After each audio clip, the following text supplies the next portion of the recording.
جو اعتراض دہرائے گئے ہیں ان کا ذکر کروں گا۔ اس کا پس منظر جماعت کو معلوم ہونا چاہیے، اور عموماً لوگوں کو ربط کے ساتھ یہ معلوم نہیں کہ کیا ہوتا رہا ہے اور اب کیا ہو رہا ہے۔ کچھ پس منظر تو اس رنگ میں ہے کہ یہ جو جماعت کے خلاف جد و جہد ہے یہ مربوط رنگ میں کس طرح آگے بڑھی ہے اور اب کیا کس شکل میں ظاہر ہوئی ہے، اور ایک پس منظر ہے جس کا غیر ملکی طاقتوں سے تعلق ہے، غیر مذاہب سے تعلق ہے۔ بڑی بڑی استعماری طاقتیں ہیں جو اس کی ان کوششوں کی پشت پناہی کر رہی ہیں، جن کے بد ارادے ایک باقاعدہ منصوبے کی شکل میں آج سے سال ہا سال پہلے بلو پرنٹ کی شکل اختیار کر چکے تھے۔ باقاعدہ تحریر میں باتیں آ چکی تھیں، باقاعدہ آپس میں معاملات طے ہو چکے تھے۔ اربوں روپیہ کم از کم 20 سال کا سے تو میں جانتا ہوں کہ ایک منصوبے کے تحت جماعت کے خلاف استعمال ہونا شروع ہوا، اور اس کے لیے باقاعدہ جماعتوں کو تقویت دی گئی، اور جو ملکی حالات ہیں پاکستان کے ان میں دخل اندازی کا بھی اس کو ذریعہ بنایا گیا۔ 1974 کے ساتھ اس موجودہ مہم کا ایک گہرا تعلق ہے، اور 1974 کی بنیاد بھی پاکستان کے 73 کے آئین میں رکھ دی گئی تھی، اور بعض ایسے اس میں بعض فقرات میں ایسے الفاظ شامل کر دیے گئے تھے جس کے نتیجے میں ذہن اس طرف متوجہ رہیں اور جماعت احمدیہ کو باقی پاکستانی شہریوں سے ایک الگ اور نسبتاً ادنیٰ حیثیت دی جائے۔ چنانچہ اس کی طرف میں نے حضرت خلیفۃ المسیح ثالث کی خدمت میں عرض کیا، توجہ دلائی، اور جس طرح بھی ممکن تھا جماعت مختلف سطحوں پر اس کے متعلق کوشش کرتی رہی، لیکن ان کوششوں کے دوران یہ احساس بڑی شدت سے پیدا ہوا کہ یہ ایک حکومت کا کام نہیں، ایک لمبے منصوبے کی کڑی ہے، اور اس معاملے میں آگے بڑھنا ہے۔ بہرحال 74 میں وہ بات پوری طرح کھل کر سامنے آئی۔ 74 میں جو حکومت اس وقت پاکستان کو نصیب تھی،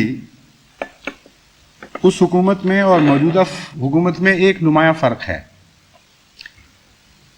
وہ حکومت حیادار تھی، اسے اپنے ملک کے باشندوں کی بھی حیا تھی اور بیرونی دنیا کی حکومتوں کی بھی حیا تھی۔ دشمنی میں کمی نہیں تھی۔ جہاں تک منصوبے کا تعلق ہے اور جماعت کی بنیادوں پر سنگین حملہ کرنے کا تعلق ہے، دونوں میں یہ قدر مشترک ہے۔ بھٹو صاحب کے زمانے کی حکومت اور موجودہ حکومت میں اس پہلو سے کوئی فرق نہیں، لیکن جہاں تک حیا کا تعلق ہے اس میں نمایاں فرق ہے۔ بھٹو صاحب ایک عوامی لیڈر تھے اور عوام کی محبت کے دعوے دار تھے، اور وہ چاہتے تھے کہ اپنے ملک کے عوام میں وہ ایک ہر دل عزیز لیڈر رہیں، اور ان کو یہ محسوس نہ ہو کہ میں دھاندلیاں کر کے آمرانہ طریق اختیار کرتا ہوں سوائے اس کے کہ اشد مجبوری ہو۔ تو جماعت احمدیہ کے متعلق جو اقدامات انہوں نے کیے، ان سے پہلے اسے ایک عوامی عدالت کا رنگ دیا، اور نیشنل اسمبلی میں وہ معاملہ رکھا گیا اور جماعت کو بھی اپنے دفاع کا ایک موقع دیا گیا۔ اور بیرونی دنیا میں بھی ان کی تمنائیں بہت وسیع تھیں۔ وہ صرف پاکستان کی رہنمائی پر راضی نہیں تھے بلکہ اپنا اثر رسوخ ارد گرد کے علاقوں میں پھیلانا چاہتے تھے، اور مشرق بعید کے لیڈر کے طور پر جس طرح نہرو ابھرا تھا، اس طرح ان کی تمنا تھی کہ وہ بھی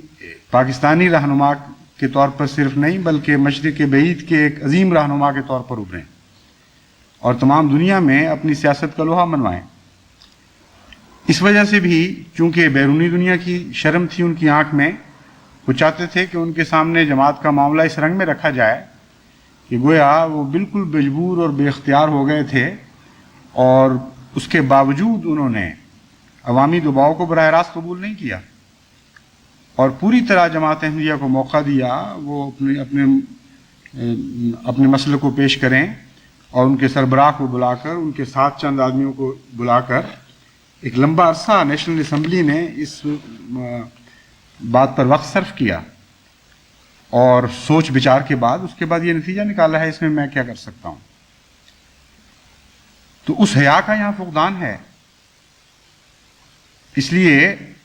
کہ نہ عوامی حکومت ہے، نہ بیرونی دنیا میں کسی رائے عامہ کی کوئی پرواہ ہے، اور ایک آمر ہی ہوتا ہے بہرحال۔ اس لیے بظاہر وہ جتنی مرضی کوشش کرے، لیکن آمریت کے ساتھ یہ فیصلہ لازم ہے کہ جو کچھ بھی ہو، جو کچھ بھی دنیا کہے، اس کی پرواہ نہیں۔ کوشش کر دیکھیں گے مفت میں ہاتھ آ جائے دنیا کی ہر دل عزیزی تو ٹھیک ہے، لیکن نہ بھی آئے تو آمریت تو پیچھے نہیں ہٹا کرتی۔ اس لیے آمریت میں جو حیا کا فقدان ہے وہ موجودہ مہم میں بالکل ظاہر و باہر ہے۔ اس حکومت نے اپنے فیصلے کے دوران جماعت کو موقع تو دیا، اور 14 دن نیشنل اسمبلی میں سوال و جواب ہوئے، جماعت نے اپنا موقف تحریری بھی پیش کیا، لیکن ساتھ وہ ہوشیار اور کائیاں حکومت بھی تھی۔ اس دوران ہی انہوں نے محسوس کر لیا کہ اگر یہ باتیں عام ہو گئیں اور جو سوال جواب ہو رہے ہیں اسمبلی کے، جو کارروائی کی جا رہی ہے، اگر یہ اس کی تمام رویداد دنیا کے سامنے پیش کر دی گئی تو ہمارا مقصد حل نہیں ہو سکے گا، بلکہ برعکس نتیجہ نکل سکتا ہے۔ اور عین ممکن ہے کہ بجائے اس کے کہ لوگ کہیں کہ جماعت کو ہر قسم کا حق دینے کے بعد ایک جائز فیصلہ ہوا ہے،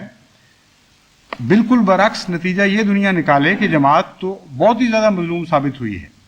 اتنے مضبوط دلائل، اتنے قوی دلائل، اور جو عقلی بھی ہیں اور نقلی بھی، ان کے بعد یہ نتیجہ تم نکال کیسے سکتے ہو کہ جماعت احمدیہ راستی پر نہیں ہے؟ چنانچہ اس کی پیش بندی یہ کر لی گئی کہ جماعت کو قانوناً حکماً مجبور کیا گیا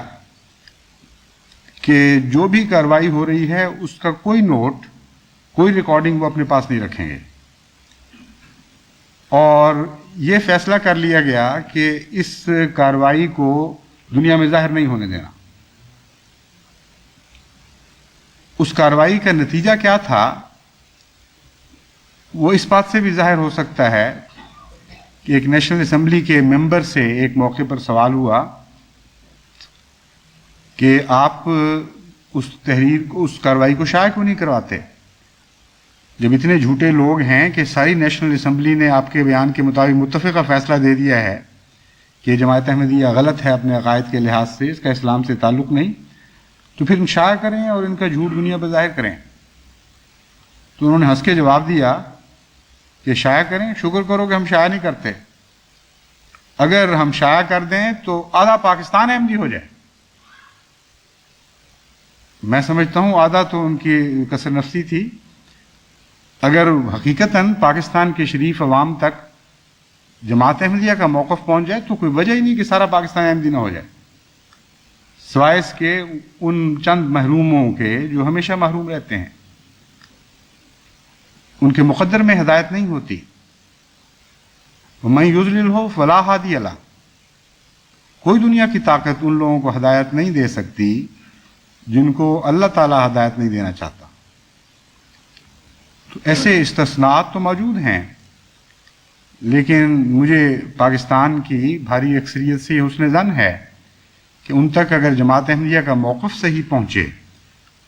خصوصاً اس دور کی نسلوں تک جو نسبتاً زیادہ معقولی رنگ رکھتی ہیں اور تقلید کی اتنی قائل نہیں رہیں جتنی پچھلی نسلیں قائل تھیں، تو یقیناً ان کی ایک بھاری اکثریت بفضل تعالی احمدی ہو جائے گی۔ چنانچہ اس حکومت نے اس کی پیش بندی ایسے کی کہ جماعت احمدیہ کے اوپر یک طرفہ حملے تو کیے، لیکن جواب کی اجازت ہی نہیں دی، موقع ہی نہیں پیدا ہونے دیا۔ حملوں سے پہلے ہی ایسا رویہ اختیار کر لیا کہ جماعت کا وہ لٹریچر ضبط ہو جائے جس میں ان کے آئندہ کیے جانے والے حملوں کا جواب موجود ہے. اور یہ جو تضاد پایا جاتا ہے حکومت کی پالیسی میں، اس سے بظاہر ایک بے عقلی کی بات بھی نظر آتی ہے، لیکن بے عقلی سے زیادہ اس میں شرارت اور چالاکی پائی جاتی ہے. کہ ایک طرف یہ کہتے ہیں کہ حضرت مسیح موعود علیہ الصلوۃ والسلام کا لٹریچر اس لیے ضبط کیا جا رہا ہے کہ اس سے پاکستان کے لوگوں کی دل آزاری ہوتی ہے، اور دوسری طرف اس میں سے صرف وہی جملے نکال کر شائع کیے جا رہے ہیں جن سے وہ دل آزاری ہوتی ہے ان کے خیال کے مطابق. کیسی احمقانہ بات ہے کہ کہہ یہ رہے ہو کہ حضرت مسیح موعود علیہ الصلوۃ والسلام کی کتابیں ہم اس لیے ضبط کر رہے ہیں کہ ان سے مسلمان عوام کی، خصوصاً پاکستانی عوام کی دل آزاری ہوتی ہے، اور اس دل آزاری کا علاج یہ کیا ہے کہ وہ حصے جن سے دل آزاری نہیں ہوتی ان کو شائع کرنا تو قانون بند کر دیا، اور جن سے تمہارے زوم میں دل آزاری ہوتی ہے ان کو گورنمنٹ کے خرچ پر کروڑوں روپیہ خرچ کر کے ساری دنیا میں پھیلا رہا ہے. تو بظاہر تو یہ تضاد ہے، لیکن یہ تضاد ایک چالاکی کے نتیجے میں ہے. ایک بہیمانہ، گندا، ناپاک حملہ انہوں نے کرنا ہی تھا.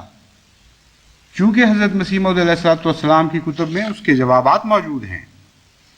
اور ہر شریف النفس انسان جو ان کتابوں کا مطالعہ کرتا ہے، جب وہ سیاق و سباق کو دیکھتا ہے تو جو اعتراض کی جگہ ہے وہ خود بخود حل ہو جاتی ہے. چنانچہ اسمبلی نیشنل اسمبلی کی کارروائی کے دوران، چونکہ حضرت خلیفۃ المسیح ثالث رحمۃ اللہ علیہ نے مجھے بھی موقع دیا تھا ساتھ جانے کا، میں نے اور میرے سب ساتھیوں نے بات بڑی حیرت کے ساتھ مشاہدہ کی کہ ہماری توقع سے بھی بڑھ کر ہمیشہ یہ واقعہ ہوا کہ جب حضرت مسیح موعود علیہ الصلوۃ والسلام کی کتب پر کوئی حملہ کیا گیا تو حضرت خلیفۃ المسیح ثالث اس کا کچھ حصہ پہلے سے اور کچھ حصہ بعد کا پڑھ کر سنا دیتے تھے، اور اس کے بعد کسی جواب کی ضرورت ہی نہیں رہتی تھی. سننے والوں کے چہروں پر اطمینان آ جاتا تھا کہ یہ حملہ فرضی ہے، قتل بیوند کا نتیجہ ہے، اس کا کوئی بھی تعلق نہیں سچائی سے. اور بعض جگہ وضاحت کی ضرورت پڑتی تھی تو کرتے بھی تھے، لیکن حضرت اقدس مسیح موعود علیہ السلام کی تحریرات اپنی ذات ہی میں اپنے اندر کافی جواب رکھتی ہیں. صرف اگر سیاق و سباق سے الگ کر کے ایک ٹکڑے کو نکال کر غلط رنگ میں تحریف کے طور پر پیش کیا جائے تو اسے دل آزاری ہو سکتی ہے، کیونکہ وہ مقصد نہیں ہے. وہ بات حضرت اقدس مسیح موعود علیہ السلام کہنا ہی نہیں چاہتے جو آپ کی طرف منسوخ کی جا رہی ہے. تو دل آزاری بنا کر، یعنی گھڑ کر، وہ تو شائع کی جا رہی ہے اور دل آزاری کا جواب چھپا لیا گیا. تو یہ تھی اس حکومت کی حکمت عملی، جس کے نتیجے میں اس واقعہ سے پہلے ہی کتابیں ضبط ہونی شروع ہو گئی تھیں، اور اس کے بعد پھر کتابیں چھوڑ کے پریس بھی ضبط ہو گئے، رسالے بھی بند ہو گئے. یہ بزدلی ہمیشہ کمزوری کی نشانی ہوا کرتی ہے، اور انہوں نے اپنی شکست تسلیم کر لی ہے. کوئی دنیا کی طاقت جو دلائل میں قوی ہو وہ ہتھیار نہیں اٹھایا کرتی، اور قانونی روکیں دوسرے کی بات کے بیان کرنے کی راہ میں نہیں ڈالا کرتی. عقل کے خلاف ہے، ان کے اپنے مفاد کے خلاف ہے. اس لیے تمام قانونی کوششیں جو اس بات میں صرف کی جا رہی ہیں کہ کسی طرح جماعت احمدیہ کے خلاف تو حملے ہو جائیں لیکن جماعت احمدیہ کو جواب کا موقع نہ ملے، یہ شدید بزدلی کی علامت ہے، اور اپنی شکست کا آخری اعتراف ہے کہ ہمارے پاس کچھ بھی نہیں. ایک طرف جماعت احمدیہ کو اتنا کم تعداد بتایا جا رہا ہے کہ 70-80 ہزار سے زیادہ ان کی حیثیت کوئی نہیں، اور دوسری طرف اتنا بڑا عالم اسلام کے لیے خطرہ کہ ایسا خطرہ ہی کبھی نہیں آیا تھا. اور پھر لٹریچر کی ضبطی، یہ تمام اقدامات، اور فخر یہ اس بات پر ہے کہ اس خطرے کا ہم نے حل کر دیا. چنانچہ گزشتہ حکومت کے ساتھ اس کے اقدامات سے موازنہ کرتے ہوئے موجودہ حکومت نے جو مبینہ وائٹ پیپر شائع فرمایا ہے اس میں لکھتے ہیں کہ گزشتہ نیشنل اسمبلی کا واقعی یہ بڑا کارنامہ تھا باوجود اس کے کہ وہ نیشنل اسمبلی ان کو ڈیزالو کرنی پڑی، تحلیل کرنی پڑی، اس الزام کے نتیجے میں کہ سارے گندے اور بدکار لوگ ہیں الا ماشاء اللہ، اس کے باوجود یہ کارنامہ انہوں نے تسلیم کیا، کیونکہ وہاں قماش ملتی تھی، ایک ہی رنگ کی ادائیں تھیں، اس لیے وہ تو تسلیم کرنی پڑنی تھی۔ تو تسلیم یہ کرتے ہیں کہ اس اسمبلی کا بہت عظیم شان کارنامہ تھا کہ 100 سالہ مسئلہ انہوں نے حل کر دیا، لیکن